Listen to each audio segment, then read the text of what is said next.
Hello students, ਅੱਜ ਆਪਾਂ ਜਿਹੜਾ ਟੌਪਿਕ ਕੱਲ ਸ਼ੁਰੂ ਕੀਤਾ ਸੀ ਉਹਦਾ ਅੱਗੇ ਪਾਰਟ ਕਰਨ ਜਾ ਰਹੇ ਹਾਂ। ਆਪਾਂ ਲਿਕੁਇਡੇਸ਼ਨ ਆਫ ਕੰਪਨੀਜ਼ ਟੌਪਿਕ ਸ਼ੁਰੂ ਕੀਤਾ ਹੋਇਆ ਹੈ। ਉਸ ਟੌਪਿਕ ਨੂੰ ਅੱਗੇ ਕਵਰ ਕਰਾਂਗੇ। ਮੈਂ ਸ਼ੇਅਰ ਸਕਰੀਨ ਕਰ ਰਿਹਾ ਤੁਹਾਡੇ ਨਾਲ। ਲਿਕੁਇਡੇਸ਼ਨ ਆਫ ਕੰਪਨੀਜ਼ यानी कंपनी का बंद होना, कंपनी का वाउंड अप होना, कंपनी दी एसेट्स बेच के ਉਹਦੀ ਲਾਇਬਿलिटीज ਦੀ पेमेंट करनी, फाइनल सैटलमेंट करनी, ये सारा प्रोसैस है। कल असी पिछले अपने लैक्चर ਦੇ ਵਿੱਚ ਆਪਾਂ ਕੀਤਾ ਸੀ ਵੀ ਕੰਪਨੀ ਨੂੰ ਜਿਹੜਾ ਹੈ ਲਿਕੁਇਡੇਟਰ ਅਪਾਇੰਟ ਕਰ ਦਿੱਤਾ ਜਾਂਦਾ ਟ੍ਰਿਬਿਊਨਲ ਵੱਲੋਂ ਤੇ ਕੰਪਨੀ ਨੇ ਲਿਕੁਇਡੇਟਰ ਨੂੰ ਆਪਣੀ ਸਟੇਟਮੈਂਟ ਆਫ ਅਫੇਅਰ ਜਿਹੜੀ ਹੈ ਉਹ ਸਬਮਿਟ ਕਰਨੀ ਹੁੰਦੀ ਹੈ। Statement of affair company submit ਕਰ ਦਿੰਦੀ ਹੈ। स्टेटमेंट ऑफ अफेयर सबमिट करने तो बाद ਉਹਦੇ ਨਾਲ ਹੀ deficiency as per list H ਵੀ ਡਿਸਕ੍ਰਾਈਬ ਕਰਦੀ ਹੈ ਕੰਪਨੀ। ਤਾਂ ਇਹ ਤਾਂ ਕੰਮ ਕੰਪਨੀ ਕਰਦੀ ਹੈ। ਉਸ ਤੋਂ ਬਾਅਦ ਜਦੋਂ ਲਿਕੁਇਡੇਟਰ ਆਪਣਾ ਰੋਲ ਪਲੇ ਕਰਦਾ ਹੈ, ਲਿਕੁਇਡੇਟਰ ਦਾ ਜਿਹੜਾ ਰੋਲ ਪਲੇ ਇੱਥੇ ਸ਼ੁਰੂ ਹੋਏਗਾ ਤੇ ਅਸੀਂ ਅੱਜ ਦੇ ਲੈਕਚਰ 'ਚ ਲਿਕੁਇਡੇਟਰ ਦੇ ਰੋਲ ਨੂੰ ਦੇਖਣ ਜਾ ਰਹੇ ਹਾਂ। ਲਿਕੁਇਡੇਟਰ ਫਾਈਨਲ ਸਟੇਟਮੈਂਟ ਆਫ ਅਕਾਊਂਟ ਬਣਾਉਂਦਾ ਹੈ। फाइनल स्टेटमेंट ऑफ अकाउंट एक तरह का रिसीट एंड पेमेंट का पूरा लेखा जोखा है कि एसेट्स बेच के की आया ते ओदी लायबिलिटीज दी उन्हें पेमेंट किस तरह की है। Liquidators final statement of account, the main job of the liquidator is to collect the assets of the company and realize them and distribute the money realized among right claimants। liquidator the main ਕੰਮ ਹੈ ਕਿ ਉਹ assets ਨੂੰ ਵੇਚੇ, ਉੱਥੋਂ ਜਿਹੜਾ ਪੈਸਾ ਆਏ उस पैसे ਨੂੰ ਜਿਹੜੇ ਕਲੇਮੈਂਟ ਹੈ, ਜਿਹੜੇ ਜਿਨ੍ਹਾਂ ਦੀ ਡਿਮਾਂਡ ਹੈ, ਜਿਨ੍ਹਾਂ ਦੇ ਕੋਈ ਪੈਸੇ ਦੇਣੇ ਰਹਿੰਦੇ ਹੈ, ਰਾਈਟ ਕਲੇਮੈਂਟਸ ਨੂੰ ਆਪਣਾ ਜਿਹੜਾ ਹੈ ਉਹ ਪੈਸਾ ਦੇਵੇ। For this purpose he maintains a cash book and is required to submit its abstract to the court in case of compulsory winding up and to the company in case of voluntary winding up। ਹਾਂਜੀ, ਜੇ compulsory winding up ਹੈ ਤਾਂ cash book ਦੇ ਜੋ ਵੀ abstract ਹੈ ਉਹ ਉਹਨੇ court ਨੂੰ ਸਬਮਿਟ ਕਰਾਣੇ ਹੁੰਦੇ ਆ। ਵੋਲੰਟਰੀ ਵਾਈਂਡਿੰਗ ਅਪ ਦੇ ਕੇਸ ਦੇ ਵਿੱਚ ਕੰਪਨੀ ਨੂੰ ਸਬਮਿਟ ਕਰਾਣੇ ਹੁੰਦੇ ਆ। तो वो सारा जिहड़ा है लिक्विडेटर अपना एक कैश बुक तैयार करेगा। उस तो बाद जिहड़ा है liquidator final statement of account भी तैयार करेगा। The liquidator is also required to prepare an account of winding up known as liquidator's final statement of account. This account take the form of cash account. इस account ਨੂੰ ਅਸੀਂ cash account ਦਾ form दिस रहे receipt and payments ਹੁੰਦੀ ਹੈ। ਇਹਦੇ ਵਿੱਚ ਦੇਖੋ ਫਾਰਮੈਟ ਹੈ लिक्विडेटर स्टेटमेंट ऑफ अकाउंट। ਇਹ ਬੁੱਕ ਦੇ ਵਿੱਚ ਦਿੱਤਾ ਹੈ ਤੁਹਾਨੂੰ। Receipt side, payment side. Receipt side ਤੇ ਸਾਡੇ ਐਸੈਟਸ ਵੇਚ ਕੇ ਜੋ ਕੁਝ ਆਇਆ, cash in hand, cash at bank, marketable security, bill receivable, ਇਹ ਸਾਰਾ ਐਸੈਟਸ ਵੇਚ ਕੇ ਜੋ ਕੁਝ ਆਇਆ ਹੈ ਉਹ ਸਾਰੀਆਂ ਰਿਸੀਟਸ ਹੋ ਗਈਆਂ। ਉਸ ਤੋਂ ਇਲਾਵਾ ਅਗਰ ਅਨਪੇਡ ਕਾਲਸ ਦਾ ਕੁਝ ਪੈਸਾ ਹੈ ਉਹ ਆ ਜਾਏਗਾ।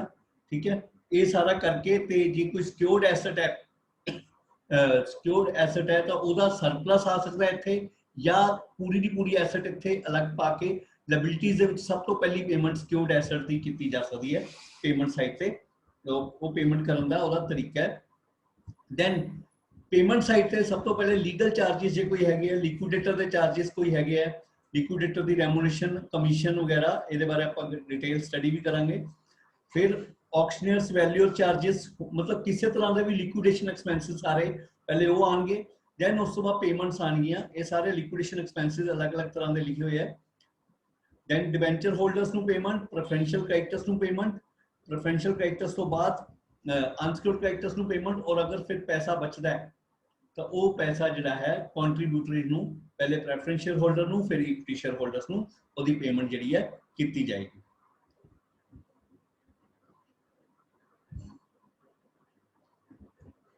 Then liquidators remuneration, remuneration ਉਹਨੂੰ ਕੀ ਮਿਲੇਗੀ?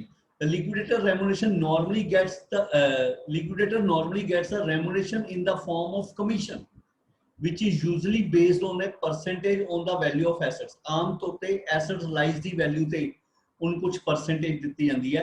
and amount paid to creditors, amount payment to creditors ਦੇ ਬੇਸ ਤੇ ਵੀ ਉਹਨੂੰ ਜਿਹੜੀ ਹੈ ਕਮਿਸ਼ਨ ਦਿੱਤੀ ਜਾ ਸਕਦੀ ਹੈ।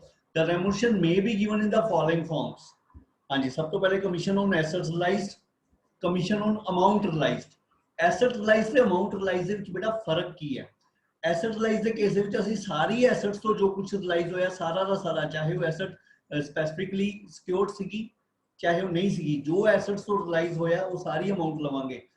But in case of amount realise we get only surplus of secured asset. Surplus of secured asset मतलब मान लो बिल्डिंग गिरवी रखी हुई है एक लोन के अगेंस्ट लोन हैगा 5 लाख का और बिल्डिंग भी की है 7 लाख की, तो 2 लाख जो एक्स्ट्रा आया दैट इज अमाउंट रिलाइज दे विच वो 2 लाख वाला लेना है एसेट्स तो अलावा, सारियां एसेट्स तो अलावा 2 लाख, जबकि जो एसेट रिलाइज लेना है तो असं पूरा का पूरा 7 लाख लेना है। ठीक है, अमाउंट रिलाइज अगर वर्ड लिखा है तो सिक्योर्ड एसेट का सिर्फ सरप्लस लेना है, बाकी एसेट्स का पूरी वैल्यू लेनी है, सिक्योर्ड एसेट का सरप्लस लेना है, तो ਉਹਦੇ ਤੇ परसेंटेज ਜਿਹੜੀ ਕਹੀ ਹੋਏਗੀ ਉਹ।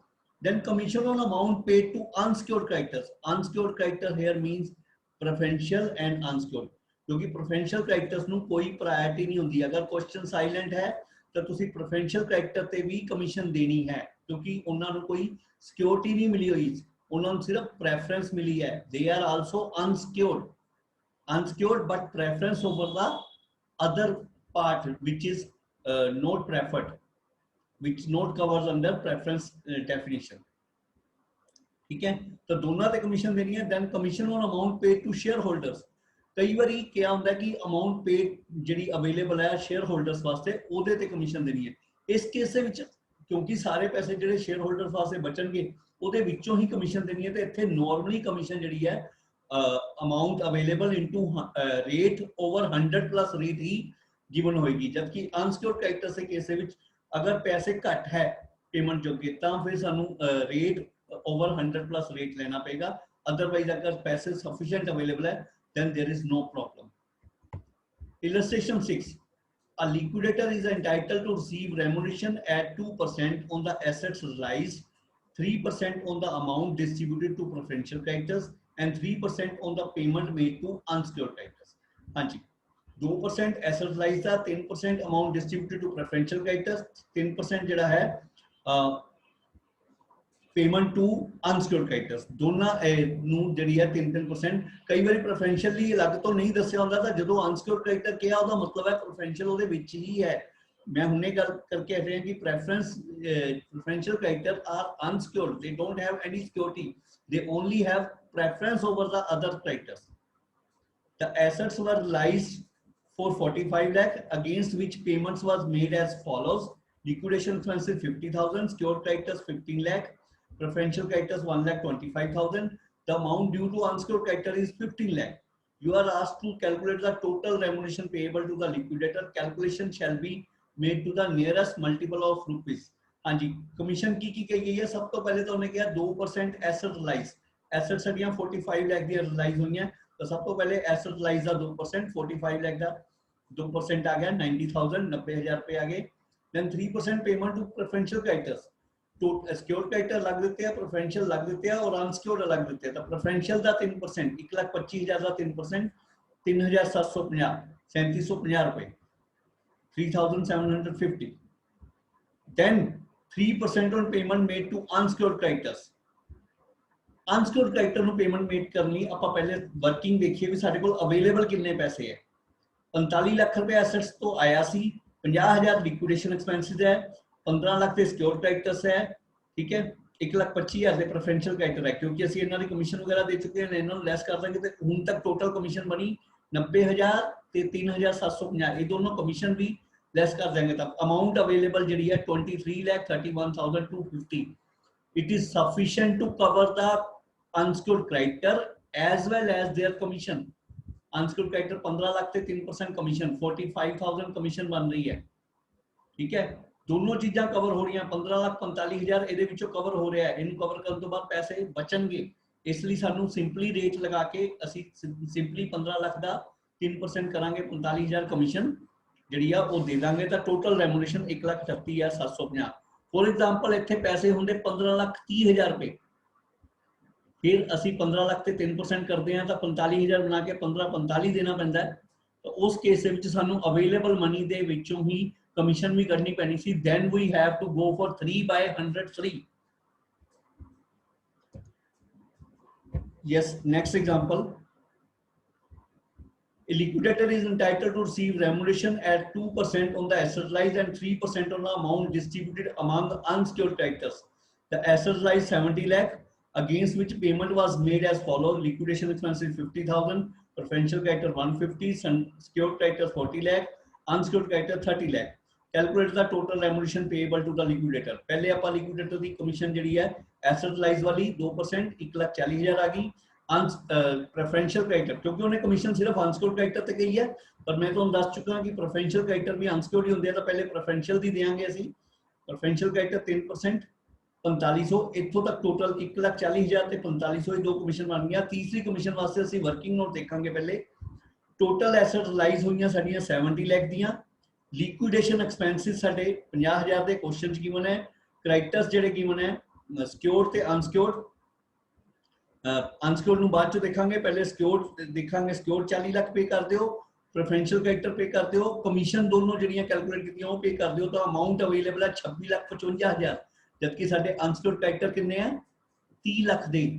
ठीक है, तो ये पैसे घट अवेलेबल है। जो घट पैसे अवेलेबल है उदो रेट बाय 100 प्लस रेट करना पेगा 26,55,000। ये क्यों करना पेगा? क्योंकि इसे पैसे दे विचों तुसीं कमीशन भी देनी है, कमीशन कैलकुलेट कर तो बाद वाले पैसे ते देनी है, और बाद वाले पैसे 100% होंगे तो पहले वाले पैसे 100 प्लस रेट होंगे, हमेशा 103% होंगे, क्योंकि 3% ये कमीशन है और 100% वो अमाउंट है जी तुसीं पे करनी है।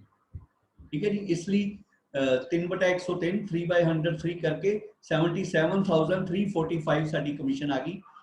टोटल कमीशन बन गई, रेम्यूनरेशन बन गई 2,21,845। देन इलस्ट्रेशन 8, ਇਹਦੇ ਚ ਆਪਾਂ ਹੁਣ ਲਿਕੁਇਡੇਟਰ ਫਾਈਨਲ ਸਟੇਟਮੈਂਟ ਅਕਾਊਂਟ ਬਣਾਵਾਂਗੇ। Following particulars relate to a limited company which has gone into voluntary liquidation. You are required to prepare the liquidator final account following allowing for his remuneration at 2% on the amount realized on assets including cash in hand and 2% asset including cash in hand. Otherwise amount realized from asset ਦੇ ਵਿੱਚ cash in hand part नहीं Guinea ਜਾਂਦਾ, पर ਆਪਾਂ ਫਿਰ ਇਹਨੂੰ ਇੱਥੇ specifically mention ਹੈ ਤਾਂ ਗਿਣਨਾ ਹੀ ਗਿਣਨਾ। अगर स्पेशली छड्डन किया जाए तो आप छड़ देना। And 2% on the amount distributed to unsecured creditor other than preferential creditor. Specially कहता जी unsecured creditor other than preferential creditor, यानी प्रेफरेंशियल क्रेडिटर से कोई भी कमीशन जी है नहीं मिलेगी। Unsecured creditor 2,24,000, preferential 70,000, debenture 75, asset लाइज की वैल्यू है cash in hand, land and building, machinery, furniture fittings. The liquidation expense is 2,000. A call of 2 per share on partly paid 10,000 equity shares was made and duly paid except in case of shareholder owing 500 share. 10,000 share चो 500 share ने पैसे नहीं भेजे, तो 9,500 share तो ₹2 की call मंगाई गई है, ये भी पैसे आ गए। ठीक है जी, देखो हम liquidator final statement. Asset lies का कैश इन हैंड तो गिवन सीगा, लैंड एंड बिल्डिंग, मशीनरी ते फर्नीचर किन्ने किन्ने दे विके वो सारी इंफॉर्मेशन गिवन है, तो ये सारी रसीट्स हो गई। इस तो अलावा कॉल आ गई 9,500 × 2 19,000। टोटल जिहड़ा रिलाइज करके टोटल कैश साडे कोल आ गया 2,87,000। इचो पेमेंट करांगे। सब तो पहले लिक्विडेशन एक्सपेंसिस सन गिवन है क्वेश्चन दे विच 2,000, उस तो बाद लिक्विडेटर रेम्यूनरेशन जिहड़ी है एसेट रिलाइज 2,68,000 ते 2%, ते उस तो अलावा क्रेडिटर्स से देनी है। क्रेडिटर्स से देने वास्ते सानू देखना पेगा भी किन्ने क्रेडिटर है ते उहदे ते की सिस्टम है। डिवेंचर होल्डर्स की पेमेंट कर दो 75, प्रेफरेंशियल क्रेडिटर की 70,000 पेमेंट कर दो। नीचे वर्किंग नोट च आ जाओ। सब तो पहले एसेट सीट साइड ते 2,87,000 रुपये है, ये चो आप पेमेंट किहड़ी करनी है, लिक्विडेशन एक्सपेंसिस दी, डिवेंचर होल्डर्स दी, प्रेफरेंशियल क्रेडिटर्स दी, और जिहड़ी आ कमीशन कैलकुलेट की है पहली वाली 5,360। ये 4 पेमेंट्स करने तो बाद पैसे अवेलेबल है 1,34,640, जबकि साडे अनसिक्योर्ड क्रेडिटर किन्ने दे ने, अनसिक्योर्ड क्रेडिटर 2,24,000 है, तो पैसे सफिशिएंट अवेलेबल नहीं है, तो ये ही कमीशन है। इसलिए 2/102 करांगे 1,34,640 का 2/102 कितना 2,640, तो फाइनल उस तो बाद कमीशन आ गई 8,000 और फाइनल पेमेंट बनी 1,32,000। कमीशन चेक करोगे 1,32,000 का 2% 2,640 ही बनेगा। ठीक है, तो ये फाइनल पेमेंट का 2%, payment made to unsecured creditor का 2% अपने आप बन गया, क्योंकि पैसे घट से असं 2/102 लगाया और पेमेंट से कमीशन जी है वो आपस च उन्होंने रिलेशन जो किया गया सी वो हो गया। Then 10th illustration, a company went into liquidation, prepared liquidator statement allowing his remuneration 3% on amount realized from assets and 2% on amount paid to unsecured creditors. Share capital consisted of 2,000 preference shares of 100 each fully paid up, 3,000 equity shares of 10 each fully paid up, and 4,000 equity shares of 10 each 8 paid up. हाँ जी, equity share देखो 30,000 equity share 10 रुपए वाले ਜਿਹੜੇ ਆ ਫੁੱਲੀ paid up ਹੈ ਔਰ 4000 equity share 1 paid up ਹੈ, ਯਾਨੀ ਇਹਨਾਂ ਕੋਲੋਂ 2 ਰੁਪਏ ਮੰਗੇ ਜਾ ਸਕਦੇ ਆ ਅਗਰ ਪੈਸੇ ਘੱਟ ਪੈਣਗੇ ਤਾਂ। ਐਸਟ ਲਾਈਫ 3,08,000 ਐਕਸਕਲੂਡਿੰਗ ਸਿਕਿਉਰਿਟੀਜ਼ ਰਿਲਾਈਜ਼, ਜਿਹੜੀ ਸਿਕਿਉਰਿਟੀ ਕੋਈ ਰਿਲਾਈਜ਼ ਹੋਏਗੀ ਉਹਦੇ ਪੈਸੇ ਛੱਡ ਕੇ। ਸਿਕਿਉਰਿਟੀ ਕਿੰਨੂੰ ਦਿੱਤੀ ਹੋਈ ਹੈ ਦੇਖੋ ਅਗਲੀ line, security creditors security realise 54,000, creditors are 46,000, 46,000 ਦੇ ਕ੍ਰੈਡਿਟਰ ਹੈ ਔਰ ਐਸਟ ਰਿਲਾਈਜ਼ ਹੋਈ ਹੈ 54, ਤਾਂ 8,000 ਦਾ ਸਰਪਲਸ ਬਣ ਰਿਹਾ। ਅਗਰ ਸਾਨੂੰ ਕਮਿਸ਼ਨ ਅਮਾਉਂਟ ਰਿਲਾਈਜ਼ ਤੇ ਕਹੀ ਹੁੰਦੀ ਤਾਂ ਅਸੀਂ 8,000 ਲੈਣਾ ਸੀ, ਪਰ ਐਸਟ ਰਿਲਾਈਜ਼ ਤੇ ਕਹੀ ਹੈ ਤਾਂ ਅਸੀਂ ਪੂਰਾ 54,000 ਹੀ ਲਵਾਂਗੇ। ਨਹੀਂ ਕਮਿਸ਼ਨ ਉੱਪਰ sorry 3% on amount realised, 3% on amount realise ਕਿਹਾ ਜੀ। ਅਮਾਉਂਟ ਰਿਲਾਈਜ਼ ਕਿਹਾ ਤਾਂ ਅਸੀਂ ਸਿਕਿਉਰਡ ਕ੍ਰੈਡਿਟਰਸ ਦਾ ਸਿਰਫ ਸਰਪਲਸ ਲਵਾਂਗੇ। Okay, then unsecured creditor 2,83,698, preferential creditors 8,000, debentures having a floating charge on the assets 1 lakh, expenses of liquidation 3,000. A call of 2 per share on partly paid up shares was made and duly paid except on 400 shares. 400 share छड़ के बाकी सारे ने payment भी करती है। तो सब तो पहले एसेट रिलाइज 3,08,000 दी हुई सानू असी वो ले लिया। देन सिक्योरिटी रिलाइज के केस में तुसी इत्थे सीधा सरप्लस भी पा सकते हो 54 माइनस 46 करके। अदरवाइज इधर सिक्योरिटी रिलाइज किन्ने दी हुई है और उधर सब तो पहली पेमेंट जी है सिक्योर क्रेडिटर्स कर दो, क्योंकि उन्होंने सिक्योरिटी रिलाइज करके सारे पैसे अपने ले ही लेने। ठीक है, देन कॉल जी है वो 3600 शेयर तो मिले 2 रुपए 7200 रुपया, टोटल 3,69,200 रुपये साढ़े को कैश जरा है आ गया। हम पेमेंट्स कर रहे हैं, पेमेंट से सब तो पहले सिक्योर क्रेडिटर्स की पेमेंट है 46,000, then liquidation expenses 3,000, then liquidator remuneration 3% on 3,62,000 asset realised. हाँ जी, ਹੁਣ ਇਹਨਾਂ ਨੇ ਐਸੈਟ ਰਿਲਾਈਜ਼ से ले लिया, जबकि क्वेश्चन च लिखा अमाउंट रिलाइज फ्रॉम एसेट्स।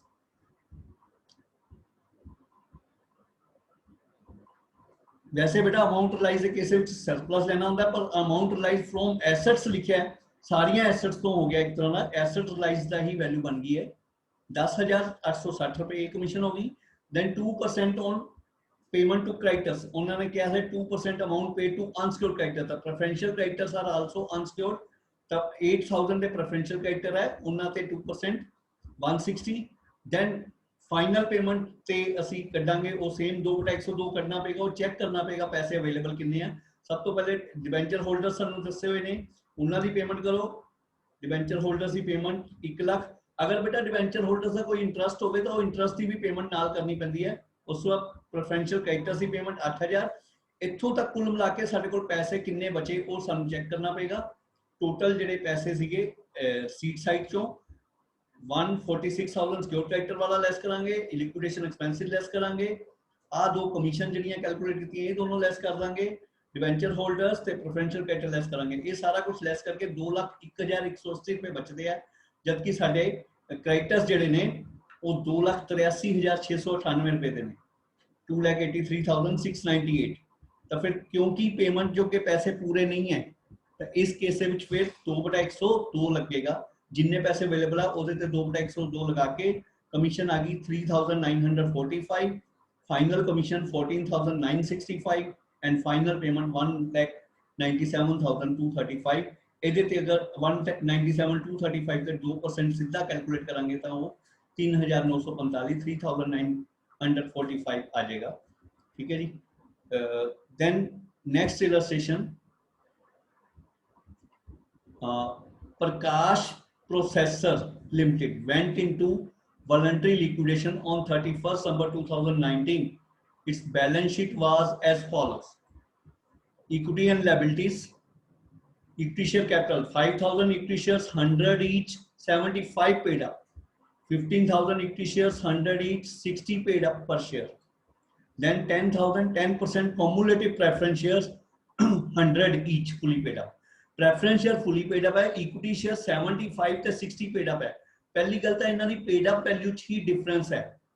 ठीक है, यानी अगर कंपनी नूं पैसे मंगाने पैण तां इन्हां कोलों 25 रुपए मंगावांगे 5,000 शेयरां तो, और 15,000 शेयरां तो असीं 40 रुपए मंगा सकते हैं अगर पैसे मंगाने पैण। ठीक है जी। Then non current liabilities 5 lakh debenture है 15% secure debenture by floating charge, Then creditors, interest outstanding on debentures 75,000. Assets, land and building, machinery and patents, machinery and plant, patents, current assets, stock, sundry debtors, cash at bank. All these are available. Then preference dividends were in arrears for 2 years. 2 साल का preference dividend pending है. ये ताई देंगे जो preference shareholder जो के पैसे दिन जो के बचेंगे था. And the creditors include preferential creditors 76,000. The asset lies as follows: land and building 6 lakh, machinery and plant 10 lakh, patents 1,50,000, stock 3 lakh, sundry debtors 4 lakh. The expenses of liquidation amounted to rupees 54,500. The liquidator is entitled to a commission of 3% of assets lies except cash. Cash छट के बाकी assets lies से 3%. Assuming the final payments including those to the debentures is made on 30th June 2020. हाँ जी, balance sheet है 31 दिसंबर दी, debentures नु payment कदों हो रही है 30th जून दी, सारिਆਂ ਨੂੰ पेमेंट 30th जून तक ਕੀਤੀ ਗਈ ਹੈ, डिबेंचर्स समेत 30th जून ਨੂੰ पेमेंट, ਤਾਂ 6 ਮੰਥ ਦਾ डिबेंचर ਦਾ ਇੰਟਰਸਟ ਹੋਰ ਡਿਊ ਹੋ ਜਾਏਗਾ। बैलेंस शीट ਚ डिबेंचर इंटरेस्ट ड्यू है 75,000, ਇਸ ਤੋਂ ਇਲਾਵਾ 6 ਮਹੀਨੇ ਦਾ ਹੋਰ ਆ ਜਾਏਗਾ 5 ਲੱਖ ਤੇ 15%, 6 ਮਹੀਨੇ ਦਾ 37,500 रुपए। show liquidators final statement of account। liquidator the final statement of account ਬਣਾਵਾਂਗੇ। ਪਹਿਲੇ ਤਾਂ receipt side ਤੇ ਆਪਾਂ ਸਾਡੇ ਕੋਲ ਆ ਜਾਏਗਾ cash at bank, ਉਸ ਤੋਂ ਇਲਾਵਾ land and building, machinery, patent, stock, debtors, ਇਹ ਜਿੰਨੇ ਜਿੰਨੇ ਦੇ ਰਿਲਾਈਜ਼ ਹੋਏ ਆ ਉਹ ਆ ਜਾਏਗਾ ਸਾਡੇ ਕੋਲ। ਆਪਾਂ next ਤੇ ਦੇਖੀਏ cash at bank, assets like land and building, machinery, patents, stock and debtors। कुल मिला के ਸਾਡੇ ਕੋਲ 24,50,000 रुपया आ गया। ठीक है, 24,50,000 प्लस कैश एट बैंक मिला के टोटल 26 लाख रुपया ਸਾਡੇ ਕੋਲ ਅਵੇਲੇਬਲ ਹੈ। ਪੇਮੈਂਟਸ ਦੇ ਵਿੱਚ ਲਿਕੁਇਡੇਸ਼ਨ ਐਕਸਪੈਂਸਿਸ ਸਾਨੂੰ ਕੁਐਸਚਨ ਚ ਦਿੱਤੇ ਹੋਏ ਸੀਗੇ 54,500 और लिक्विडेटर्स ਦੀ ਕਮਿਸ਼ਨ 3% ਕੈਸ਼ ਰਿਲਾਈਜ਼ ਨੂੰ ਛੱਡ ਕੇ। ਕੈਸ਼ ਰਿਲਾਈਜ਼ 1.5 ਲੱਖ ਅਲੱਗ ਲਿਖਿਆ ਇਸੇ ਕਰਕੇ ਤਾਂ ਕਿ ਪਤਾ ਲੱਗੇ ਕਿਹੜੀ ਅਮਾਉਂਟ ਤੇ ਕਮਿਸ਼ਨ ਲੈਣੀ ਹੈ। ਤਾਂ ਕਮਿਸ਼ਨ 24,50,000 ਤੇ ਜਿਹੜੀ ਹੈ ਉਹ 3% 73,500 आ गई, 73,500 liquidation expenses, then liquidator remuneration, then payment to debenture holders। debenture holders ਨੂੰ 5 ਲੱਖ ਦੇ debenture 5 ਲੱਖ ਦੇ debenture holders ਹੈ, 75,000 ਉਹਨਾਂ ਦਾ ਇੰਟਰਸਟ ਪਹਿਲੇ ਪੈਂਡਿੰਗ ਪਿਆ, ਉਸ ਤੋਂ ਇਲਾਵਾ 6 ਮਹੀਨੇ ਦਾ ਇੰਟਰਸਟ ਮਿਲਾ ਕੇ 37,500, ਟੋਟਲ 6,12,500 ਰੁਪਇਆ ਜਿਹੜਾ ਹੈ ਉਹ debenture holders ਨੂੰ ਪੇਮੈਂਟ ਕਰ ਦਿਆਂਗੇ। ਉਸ ਤੋਂ ਬਾਅਦ preferential creditors, unsecured creditors। ठीक है, उस तो बाद प्रेफरेंस शेयर होल्डर्स की भी पेमेंट करती क्योंकि पैसे अवेलेबल है। ठीक है, एरियर्स ऑफ डिविडेंड भी 2 साल का उन्होंने देता 10 लाख ते 10%, 2 साल का 2 लाख, टोटल 12 लाख। इत्थों तक कुल पेमेंट बनी 25,78,000, जबकि साडे टोटल अवेलेबल कैश अवेलेबल सीगा 26 लाख। तो एक करके साडे कोल फाइनल जिहड़ा है लॉस कितना बनदा वो किदां चेक कीता। देखो साडी पेड अप कैपिटल है 3,75,000 ते 9 लाख, 3,75,000 ते 9 लाख, 12,75,000 साडा टोटल लॉस बनदा है। और साडे कोल कैश बचिया कितना 26 लाख चों 25,78,000, 25,78,000 माइनस करिए तो 22,000 कैश अवेलेबल है। टोटल पेड अप कैपिटल चों रिटर्नेबल अमाउंट इज अवेलेबल 22,000। 22,000 रुपए असीं वापस कर सकते हैं शेयर होल्डर्स नूं। जहाँ साडा लॉस बनया 12,53,000 पर शेयर लॉस कितना आया, साडे नंबर ऑफ शेयर्स किन्ने सीगे 5,000 ते 15,000, 20,000 नंबर ऑफ शेयर सीगे। 20,000 नाल डिवाइड किया 12,53,000 नूं 62 रुपए 65 पैसे पर शेयर लॉस निकलता है। पर शेयर साडी पेमेंट कितनी आई हुई है 75 रुपये इन्हां कोलों आए हुए हैं, 60 रुपए इन्हां कोलों आए हुए हैं।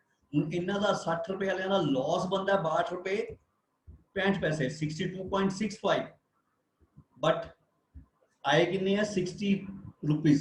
तो 2.65 रुपीज इन्हां नूं भरने पैणगे क्योंकि इन्हां ने हजे 60 ही दिते हैं, जबकि इन्हां दे हिस्से दा लॉस बनदा है 62.65। तो 2.65 अमाउंट इन्हां कोलों मंगवानी पेगी 15,000 शेयरां तो, और 5,000 शेयरां वालियां तो सानूं 75 रुपए आए हुए हैं, जबकि आपां इन्हां नूं इन्हां दा लॉस बनदा है 62.65।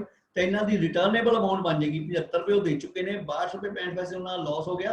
बाकी दे जिहड़े एक्सेस मनी है उन्होंने वापस करनी पेगी 12 रुपए 35 पैसे हिसाब नाल। तो बेटा ये फाइनल होया कि 15,000 शेयरां तो 2 रुपए 65 पैसे मंगाने हैं और 5,000 शेयरां नूं 12 रुपए 35 पैसे वापस करने हैं। असीं 15,000 शेयरां तो ₹2.65 मंगा ले 39,750 तो टोटल अमाउंट ये आ गई। पेमेंट की इन्हों तो इतने थोड़ा ये टैट मैच हो जाएगी, दोनों साइड्स जड़ियाँ है वो मैच हो जाएगियाँ।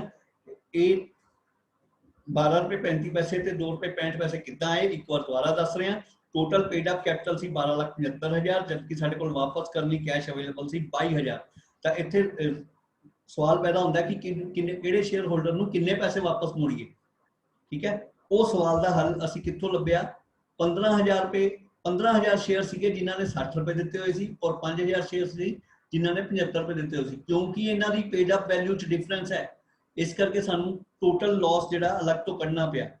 12,53,000 साडे कोल साडा टोटल लॉस बनता है। 20,000 शेयर के हिसाब नाल पर शेयर लॉस 62.65, यानी हर शेयर होल्डर की ₹62.65 कैपिटल जी लॉस हो गई। तो कैपिटल पेड जी है 15,000 शेयर ने सानू ₹60 ही दी सी, इस करके उन्होंने ₹2.65 होर उन्होंने को मंगे सी भी सानू ये पैसे दिओ, तुहाडा लॉस वध बनदा, तुसीं अजे तक पेड अप कैपिटल तुहाडी घट है। ठीक है, तो उन्होंने को मंग ले। और दूजे जो 5,000 शेयर है उन्होंने पेड अप कैपिटल ₹75 सी, ₹62.65 उन्होंने लॉस बनया, इसलिए उन्होंने ₹12.35 वापस कर दिए। 5,000 शेयर से ₹12.35 वापस कर रहे हैं असी और 15,000 शेयर से ₹2.65 असी कलैक्ट कर रहे हैं। तो ये फाइनल जी है सैटलमेंट जी कंप्लीट होगी और हर एक का लॉस भी इक्वल एंड जस्टिफाइड हो गया। ओके जी, thank you thank you. This is all about the liquidator's final statement of account. अगले लैक्चर के आप रिलेटेड होर पॉइंट्स जोड़े है वो करांगे। वो रिसीवर अगर अपॉइंट किया जाता है, रिसीवर की अपॉइंटमेंट रिलेटेड पॉइंट है। और साडे कोल जिहड़ा है बी लिस्ट ऑफ कॉन्ट्रीब्यूटरीज है, ये अगले लैक्चर च आपां कल कवर कर लांगे तो उहदे नाल साडा चैप्टर कवर हो जाएगा। Okay, thank you all.